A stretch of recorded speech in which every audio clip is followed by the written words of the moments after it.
welcome back, ladies and gentlemen, to the Sherard Show. I am your host, Sherard, live on location in Hollywood, California, on this Valentine's Day, having a wonderful time talking about remembering your musical history. We just had Kasha on the show, Rod Stewart's ex-saxophone player, kind of talking about her journey in the musical industry, starting from 1997 when she came here from Germany, and then all the way from performing in some of the biggest places as well as stadiums for Rod Stewart. And then we had the iconic Jim Gilstrap, a really good friend of mine, taking us on a journey way back to Sam Cooke, ladies and gentlemen. This man has been around and done some great things in the industry. But, ladies and gentlemen, the show continues on. I'm so happy to have the two people I have on the show today. First of all, my manager. She's come all the way from Chicago. She's always just getting me some of the best interviews, most pleasant personality, and I'm even blessed to have this gentleman to my right. But before we introduce him, we're going to introduce Lynn Orman Weiss. Thank you, Lynn, for coming out today. How are you today? You doing all right? I'm doing great. She's forever just ever in motion. You know, I was talking to President Obama a moment ago, and I said, President, do you know where Lynn is? He said, I don't know where Lynn is. I'm trying to catch up with her, too. Well, guess what? We found you, Lynn. You found me. You doing all right today? I'm so happy to be Good here. Good to see you. I am safe so... flight in. Thank you. Lynn, how you been? I've been great. You been good? I've been great, just been, as you know, always working and helping to promote the blues and keeping the roots alive. Keeping the blues alive. She does a wonderful job with that. And that leads me to the next point. Now, this gentleman to my right, he's Grammy nominated. He is the soul of Jimmy Rogers, one of the greatest blues legends ever. And he was Grammy nominated. He's fresh from the Grammys, and he's here right here to my right to kind of take us to a really long journey from the blues. Mr. Vashti Jackson, welcome to the Sherard Show. I'm so honored to have you, sir. You all right? Thank you, Sherard. I'm fine, man. Thank you for having me. It's fabulous to have you here, sir. So now, first of all, ladies and gentlemen, let's get a close shot of that Brim, man. That's that stingy Brim. Boy, he bad man, man. You know, we in Chicago, we know exactly what he's wearing. He's just dressed to the T and dressed to the nines. So welcome to the show. So now you heard what we've been talking about last time. Yes. And you've been in the industry for how many years now? Professionally for 44 years. What has 44 years of playing the blues been like? 44 years of playing the blues, I don't really know. I don't really think about that. I've been living the blues for 57 years. Living the blues. Wow. Now, so, and that's something that Bobby Rush said to me as well. He said he doesn't play the blues, he lives the blues. So, now, what is your take on when you say living the blues for my audience out there? Well, the take is that the truth of the art is that the sound is a reflection of the culture. So, we can imitate a thing, and anybody can play any style of music that they want to, but you cannot play or execute a culture that you haven't lived. Wow. And so when it comes from that standpoint, there are things that are even etched in our DNA memory that sound out sonically. And that, for example, if I chose to play a bluegrass song, or let's say a klezmer song or polka, yes, I can learn the music, but there are certain things from an emotional standpoint that I will not be able to connect the dots if I've never tasted matzo ball soup, if I never knew what it was like to go out in the woods and hunt for the squirrel that we're going to eat for supper. Wow. So when I say culture, that's what we're talking about.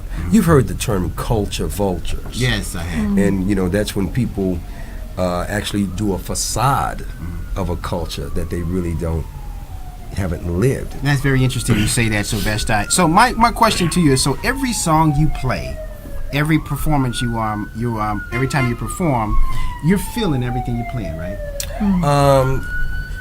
Let's be completely honest about that. In a situation as a performing artist, the answer is absolutely yes. Yes, sir. As an accompanist, when I'm playing to support another artist, I'm being paid to execute the music, right, based upon what the composer or the arrangement or the arranger has orchestrated. Now, but as a artist performing, for it to be true art, I have to surrender to the Holy Spirit, to the God nucleus that is in me, that has brought me from the womb and will carry me through the tomb. It is about the journey, not the beginning, and not the destination. So to be true to that, I must always be open to the God force. I have to forget about the hat. I have to forget about even which guitar I'm playing, if I'm playing a guitar, and let the psychic memory, the genetic memory, the cellular memory rise, whether it's a energy that I feel from someone in the audience or from the room. It is really about being sensitive from a spiritual, psychological, and physical standpoint. As an artist, if I'm actually going to be true to the art of the music. So now, doing it for so many years now, who was your inspiration and who got you started off on the blues? Well, I don't want to be very esoteric, but I come from a family of musicians, from like as far as we can go back. And so music was always in the house, always. I grew up in the project, so I'm not so old that I lived in the shack, right? You know what I mean, or was a sharecropper. I never picked cotton. My grandmother picked cotton. I'm from Macomb, Mississippi. Right. We grew up in the project, and Cabrini Greens and stuff like that. The projects in Chicago go way up high. The projects in Mississippi spread way out. Everybody got front yards and backyards. So they're almost like townhouses. Like townhouses. But the reality of it is that my grandfather, Samuel Jackson Sr., was a guitarist and a harmonica and a gut bucket blues singer. My grandmother was very tall and fair, of African-Irish descent, and because she knew her Caucasian or European-American Irish grandfather, she had a love of country music and gospel.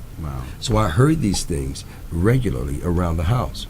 So before I decided to become a musician, I already was a musician. I was called a noisemaker because I hummed and beat all the time until my mother finally got me a drum set at 5 years old, and I drove everybody crazy from that. And then guitar, and I went to university on a music scholarship. So from the root aspect of not reading music to only being able to play by ear, then I learned the entire scholastic and academic programs and subjects and techniques, from being a percussionist or an arranger or an orchestrator, a vocal coach, so forth. So when people use the term a blues man, they generally have this sort of status quo of an old guy who's drunk and he's homeless or he's itinerant, and wife left him and all that stuff. Yeah, and see, that's absolutely not what I portray. Exactly, because that's not what God created in me. Right. We deal with the triumph of the blues, not the sufferation of the blues. I love it. We've conquered the sufferation. And I'm going to have more on that subject in a minute, but the Sherard Show, this particular segment of the Sherard Show is brought to you by Buddy Guy's, the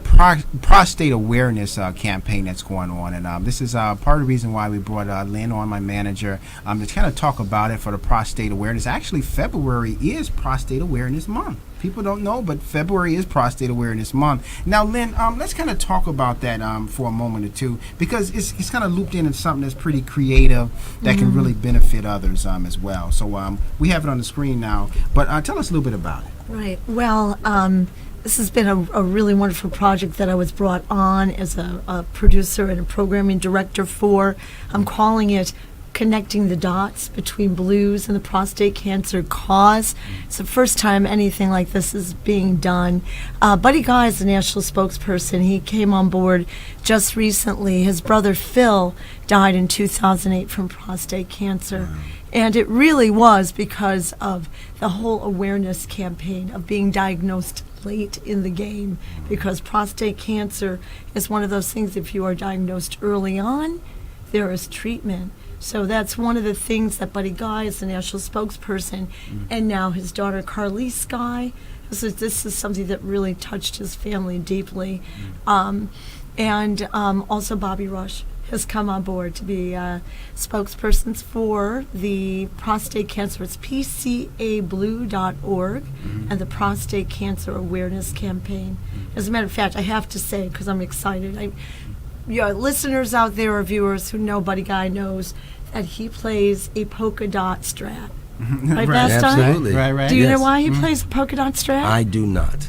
Okay, well, first of all, he plays that because when he was living in Louisiana, he told his mom when he left home to come to Chicago, Mom, one day I'm going to buy you, when I'm famous, I'm going to buy you a polka dot Cadillac. and she passed away before he ever became a well-known name. Wow. But that amazing connections to the dots has stayed with him ever since. So that's why Wow. he wears polka. If you'll see, probably maybe on some of the on the screen, we have a photo of Buddy in one of his polka dot shirts, but polka dot bow ties, as fast I had on at the Grammys. I'm like, ooh, you're channeling Buddy. And we got to show that picture of Vasti in the Grammys. It's really clean as a whistle. He's right behind the Yes. the Grammys thing. We'll see that. We'll Looking see that on good. there, looking clean and more to health. Now, the thing, and I'll mention this in really quick, is that I always wanted that. I'm glad you cleared that up, Lynn, because I remember when Buddy Guy played at the Checkerboard in Chicago. And he was wearing something checkered. I thought, okay, he's at the checkerboard. That's why he's wearing something checkered. But Lynn just explained that to me. Now, Vasti, we're kind of short on time, but I want to show you to everybody the CD. Now, this is the soul of Jimmy Rogers. This is your CD. That's your latest CD, correct? This is my latest CD, and just to share this with you, Jimmy Rogers was the father of country music, and he was inducted into the Grammy Musician Lifetime Achievement. Wow. Sunday night. Award, Sunday night. Wow. So this was a God-inspired Really was. project. It was released in May, nominated for a Grammy in December. Then shortly after that, Jimmy Rogers was inducted to the Lifetime Achievement Hall of Fame. Well, and you're such a humble guy, Vasti, because you're always talking about somebody else. But let's talk about you for a minute. Here it is. You were Grammy nominated. Now, first, let's give a round of applause for being Grammy nominated. That is Thank just you. absolutely phenomenal. Thank you. And then having Bobby Rush actually win a Grammy as well. So that was phenomenal as well. Bobby Rush, really good friend of mine, great gentleman. Been in the industry for many, many years, hit after hit, and now you being Grammy nominated. How did you feel? What was it like when you got the memo? Well, I got it like more. I didn't get the memo. I saw it online because I was busy working, and I didn't really take it seriously. You didn't? And it kept coming up online, so I went to Naris, and then I saw that. And the beautiful thing is how we were graced. I'm the musical director, special guest, and guitarist on Bobby Rush's Porcupine Meat CD that won a Grammy. That's so I right. had He two was up on projects stage. nominated for Grammys in the same category. Wow. Now I want to tell people now, you need to get this CD because this is country music seen through the psyche and the experience of an African American. So there's no yodeling, there's no yeehaw on this. Wow. So it's me putting myself in a first person based on my cultural experiences. You know, like kind of like when you hear Hall and Oates. Yes, You blue-eyed soul. Yes. What is we gonna call this? High melody, funkified hee-haw. Now, Vasti, where can we purchase it at? Where You can we purchase it at vastijackson.com, VASTIJACKSON.com, or just go to iTunes, Amazon's, type in the soul of Jimmy Rogers. You got 2 seconds to do it. Okay, excellent. It's excellent. a great project, I have to say, as a DJ in Chicago. You know, I play it a lot, and I love it because there's 2 tracks on there that Vasti wrote, also that he penned. That are Quite fabulous. phenomenal. Quite phenomenal. Now, Lynn, we're just about out of time, but there was something else you wanted to mention. Well, I just wanted to tell people that, you know, please know your risk of cancer. Please get tested. African American men are the most likely to get prostate And cancer. I got tested. You did Yes. in Memphis. That's right. Very much so, because you know, the early signs and early detection That's can right. maybe save And the your test life. is so simple now. They can do it with Blood the blood test. test. What? It's not the old technique. None of that uncomfortable Yeah, stuff. I was really afraid. Now you really should be able to But you take can that do it with a test. blood test now. Right. That's all right. Well, the good thing is, until midnight tonight, you could go to pcablue.org and you can donate. If you make a donation, $35 donation, you enter to win an autographed polka dot Wow. strap from Polka Buddy dot. Guy, and they're going to announce that tomorrow at Buddy Guy's. And then there's a concert April 2nd in Memphis, one of 9 that we're going to be doing around the country with Buddy Guy and Bobby Rush. And let me tell you, you want to see a concert together with Bobby and Buddy and Vasti will be on it as Am well. I gonna be on it You too? better be. Wow. Come on, we're going to Get do down. one in Hattiesburg. Get down. Now, well, thank you, Vasti, for stopping by the God bless Sherard you, show. Sherard. Thank you. Phenomenal I'll see individual. you again soon, brother. Very much so, Lynn. Thank you for coming it's way out always here so and wonderful. seeing me. I appreciate that. Now, I kind of miss Chicago.